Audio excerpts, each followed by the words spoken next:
ಚಿಕ್ಕಬಳ್ಳಾಪುರ ವಿಧಾನಸಭಾ ಕ್ಷೇತ್ರದ ಜನತೆ ಆಶೀರ್ವಾದ ಮಾಡಬೇಕು ಅಂತೇಳಿ ನಿಮ್ಮಲ್ಲಿ ಮನವಿಯನ್ನು ಮಾಡಿದ್ದಾರೆ. ಈ ತಿಂಗಳು 26ನೇ ತಾರೀಕು ಚಿಕ್ಕಬಳ್ಳಾಪುರ ಲೋಕಸಭಾ ಕ್ಷೇತ್ರಕ್ಕೆ ಚುನಾವಣೆ ನಡೀತಾ ಇದೆ. ಈ ಚುನಾವಣೆಯಲ್ಲಿ ಕಾಂಗ್ರೆಸ್ ಮತ್ತು ಬಿಜೆಪಿ ಜೆಡಿಎಸ್ ಅವರಿಬ್ಬರು ಸೇರ್ಕೊಂಡು ಒಬ್ಬ ಅಭ್ಯರ್ಥಿಯನ್ನ ರಕ್ಷಾರಾಮಯ್ಯನ ಮೇಲೆ ನಿಲ್ಲಿಸಿದ್ದಾರೆ.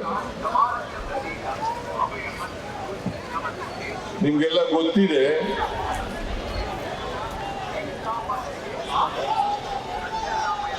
ಎನ್ಡಿಎ ಅಭ್ಯರ್ಥಿ ಕಳೆದ ವಿಧಾನಸಭಾ ಚುನಾವಣೆಯಲ್ಲಿ ನೀವೇ ಅವರೊಬ್ಬ ಭ್ರಷ್ಟ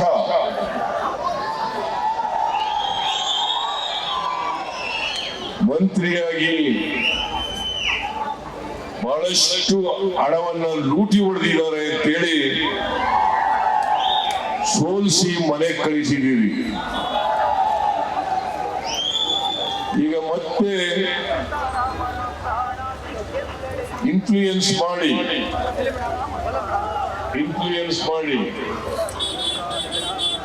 ಲೋಕಸಭೆಗೆ ಸ್ಪರ್ಧೆ ಮಾಡಿದ್ದಾರೆ. ನೀವು ಈ ಚುನಾವಣೆಯಲ್ಲಿ ತೀರ್ಮಾನ ಮಾಡಬೇಕಾಗಿರ್ತಕ್ಕಂಥದ್ದು, ಒಮ್ಮೆ ನೀವು ತಿರಸ್ಕಾರ ಮಾಡಿರ್ತಕ್ಕಂಥ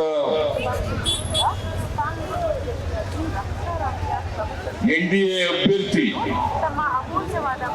ಅವರನ್ನ ಮತ್ತೆ ಲೋಕಸಭೆಗೆ ಕಳಿಸ್ಬೇಕಾ ಈ ಭ್ರಷ್ಟರನ್ನ, ಇಲ್ಲ ಸೋಲಿಸ್ಬೇಕಾ ಅಂತೇಳಿ ತೀರ್ಮಾನ ಮಾಡಬೇಕಾಗ್ತದೆ.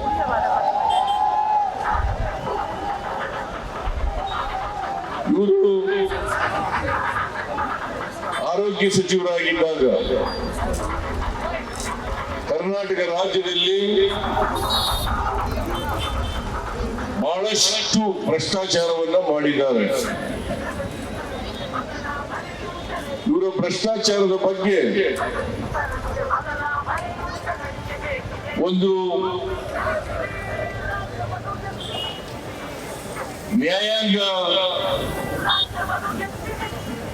ಆಯೋಗವನ್ನ ರಚನೆ ಮಾಡಿದ್ದೇನೆ. ಅದು ತನಿಖೆ ನಡೀತಾ ಇದೆ. ನನಗೆ ಇರ್ತಕ್ಕಂಥ ಮಾಹಿತಿ ಪ್ರಕಾರ